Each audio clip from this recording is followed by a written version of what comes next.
Hello friends, welcome back my YouTube channel biology science. आज हम आप लोगों को पारितंत्र पर आधारित कुछ महत्वपूर्ण प्रश्न और उनके उत्तर बताएंगे। तो पूरी जानकारी के लिए मेरा पूरा वीडियो अंत तक ध्यान से देखिए, और यदि अभी तक हमारे चैनल को सब्सक्राइब ना किया हो तो सब्सक्राइब जरूर कर लीजिए। चलिए शुरू करते हैं। तो पहला प्रश्न है, सूर्य से प्राप्त प्रकाश से हरे पौधे कार्बनिक भोजन बनाते हैं, इसलिए उन्हें कहते हैं। यानी सूर्य से प्राप्त प्रकाश से हरे पौधे जो होते हैं वो कार्बनिक भोजन का निर्माण करते हैं, तो उन्हें क्या कहा जाता है? उत्पादक, उपभोक्ता, अपघटक, इनमें से कोई नहीं। तो इसमें आंसर सही होगा, उत्पादक कहा जाता है।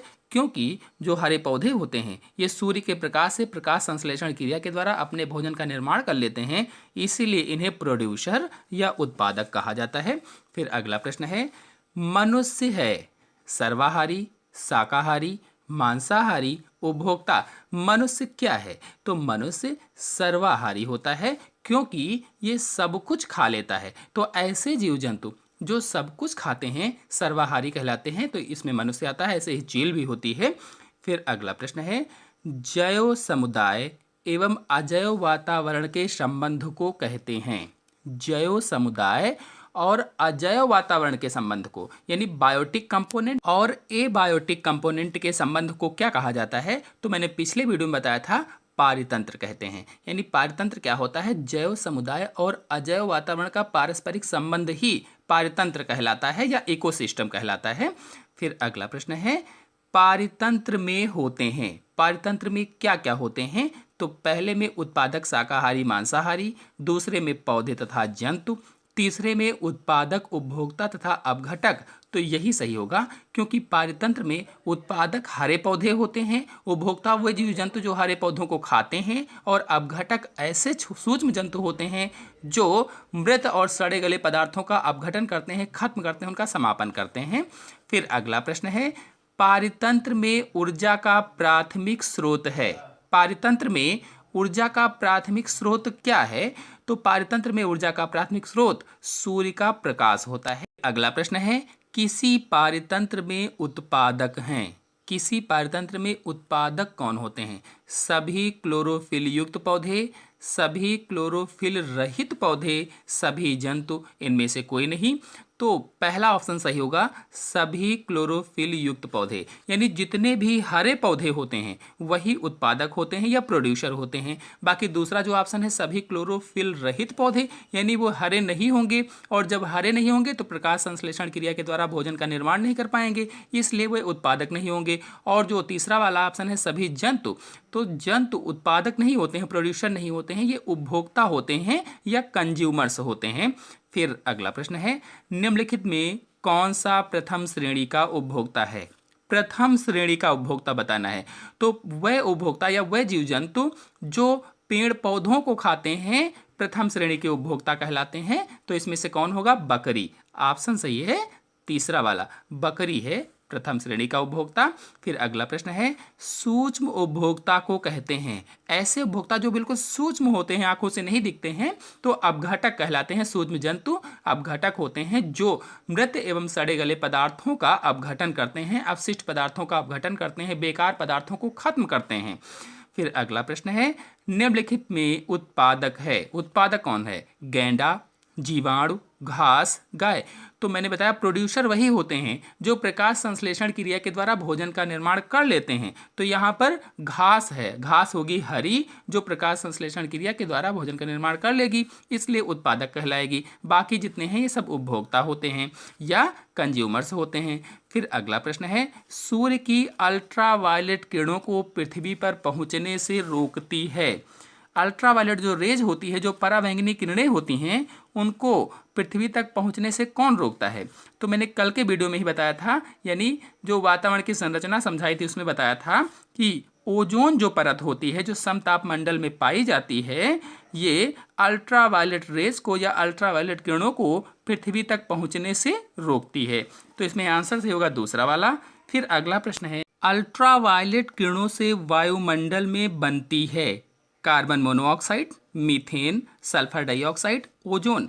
अल्ट्रावायलेट किरणों से वायुमंडल में क्या बनती है? तो आंसर सही होगा, ओजोन बनती है। कैसे? तो अगले प्रश्न में समझ लेते हैं। वायुमंडल के उच्च स्तर पर पराबैंगनी विकिरण के प्रभाव से ऑक्सीजन अणुओं से कौन सी गैस बनती है? यानी पराबैंगनी विकिरण के प्रभाव से या अल्ट्रावायलेट रेडिएशंस के प्रभाव से, इफेक्ट से ऑक्सीजन अणुओं से क्या बनता है? तो ओजोन गैस बनती है। तो इसमें भी सी वाला ऑप्शन सही होगा। अब आपको दोनों प्रश्न समझ में आ गए होंगे अच्छे से। फिर अगला प्रश्न है, अल्ट्रावायलेट किरणों से निम्नलिखित रोग हो जाता है। अल्ट्रावायलेट किरणों से या अल्ट्रावायलेट रेडिएशन से कौन सा रोग हो जाता है? त्वचा का कैंसर, मुख का कैंसर, फेफड़ों का कैंसर, लीवर का कैंसर। तो आंसर सही होगा इसमें त्वचा का कैंसर हो जाता है। यानी जो पराबैंगनी किरणें होती हैं, जो अल्ट्रावायलेट रेज होती हैं, ये त्वचा संबंधी बीमारियां पैदा करती हैं, तो त्वचा का कैंसर हो जाता है। फिर अगला प्रश्न है, ओजोन नष्ट करने वाली गैस है। ओजोन नष्ट करने वाली गैस, तो आंसर सही होगा इसमें क्लोरीन गैस ओजोन को नष्ट करती है। अगला प्रश्न है, निम्न में से कौन पारतंत्र या इकोसिस्टम का अजैव घटक नहीं है? अजैव घटक अर्थात जिसमें जीवन है, अजैव घटक नहीं है कहा गया है।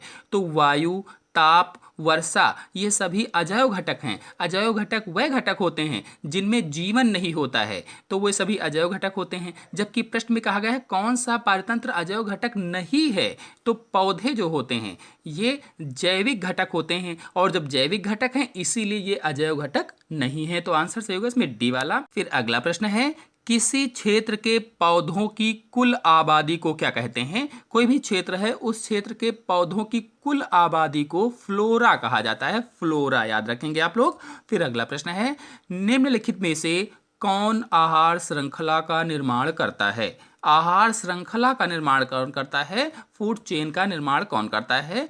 तो घास, बकरी, मानव, उपरोक्त सभी। तो इसमें आंसर सही होगा चौथा वाला, उपरोक्त सभी आहार श्रृंखला या फूड चेन का निर्माण करते हैं। क्योंकि यहाँ पर जो घास है ये प्रोड्यूसर है या उत्पादक है, बकरी प्राथमिक उपभोक्ता है, और मानव सर्वाहारी या उपभोक्ता है। तो इस प्रकार से तीनों आ गए, इसलिए आहार श्रृंखला बन गई है। फिर अगला प्रश्न है, निम्नलिखित में से कौन अजैव कारकों के उदाहरण है? अजैव कारकों के उदाहरण कौन से हैं? यानी जिनमें जीवन नहीं है उनके उदाहरण कौन से हैं? ताप, वर्षा, मिट्टी, उपरोक्त सभी। तो ये सभी अजैव कारकों के उदाहरण हैं, यानी इसमें जीवन नहीं है। फिर अगला प्रश्न है, जैव विविधता के विशिष्ट स्थल कौन से हैं?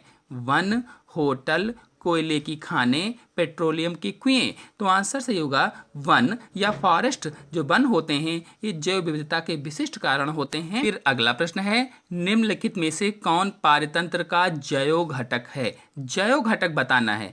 तो पहला है ताप, दूसरा है वर्षा, तीसरा है खनिज, चौथा है पौधे। तो ताप, वर्षा और खनिज, इनमें जीवन नहीं है, इसलिए ये अजैव घटक हो गए। जबकि प्रश्न में कहा गया है जैव घटक कौन सा है? तो जैव घटक पौधे, इनमें जीवन है, इसलिए पौधे हो जाएंगे इसमें।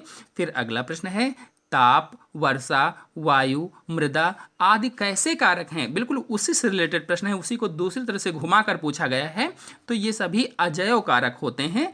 फिर अगला प्रश्न है, वन, तालाब और झील किसके प्रकार हैं? वन, तालाब और झील, तो ये सभी इकोसिस्टम होते हैं या पारितंत्र के प्रकार हैं।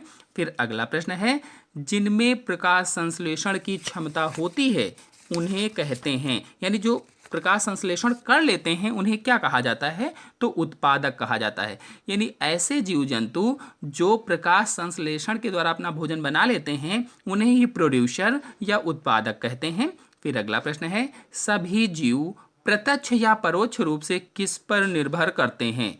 सभी जीव प्रत्यक्ष या परोक्ष रूप से उत्पादकों पर निर्भर करते हैं, पेड़ पौधों पर निर्भर करते हैं, चाहे वो प्रत्यक्ष रूप से हो चाहे परोक्ष रूप से हो, किसी न किसी रूप में पौधों पर ही वे निर्भर रहते हैं। फिर अगला प्रश्न है, स्वपोषी किस पोषी स्तर पर आते हैं? स्वपोषी यानी जो अपना भोजन स्वयं बना लेते हैं, तो ऐसे किस स्तर पर आएंगे? प्रथम स्तर पर आएंगे। फिर अगला प्रश्न है, पोषी स्तर में प्रथम पद सदा होता है, तो पोषी स्तर में प्रथम पद सदा पादप होते हैं। फिर अगला प्रश्न है, शाकाहारी प्राणी किस पोषी स्तर पर रखे जाते हैं? शाकाहारी प्राणी द्वितीय पोषी स्तर पर रखे जाते हैं। तो शाकाहारी प्राणी जो पेड़ पौधों को खाते हैं वे द्वितीय स्तर पर होते हैं। फिर अगला प्रश्न है, मांसाहारियों को किस पोषी स्तर पर रखा गया है? तो जो मांसाहारी होते हैं उन्हें तृतीय स्तर पर रखा गया है। फिर नेक्स्ट क्वेश्चन है, अपमार्जकों द्वारा अपघटन किया जाता है। जो अपमार्जक होते हैं, जो डिकम्पोजर्स होते हैं, वो क्या क्या अपघटन करते हैं? गाय का गोबर, पौधे के सड़े गले भाग, फल सब्जी के छिलके, ये सभी। तो आंसर होगा ये सभी, क्योंकि जितने भी डिकम्पोजर होते हैं, जो जितने भी अपमार्जक होते हैं, वे जितने भी अपशिष्ट पदार्थ होते हैं, सड़े गले पदार्थ होते हैं, पौधों की पत्तियां होती हैं, चाहे वो गोबर हो, सब पौधों के सड़े गले भाग हों, फल व सब्जी के छिलके हों, इन सब चीज़ों का अपघटन अपमार्जक करते हैं या डिकम्पोजर करते हैं। तो इसमें आंसर सही होगा चौथा वाला।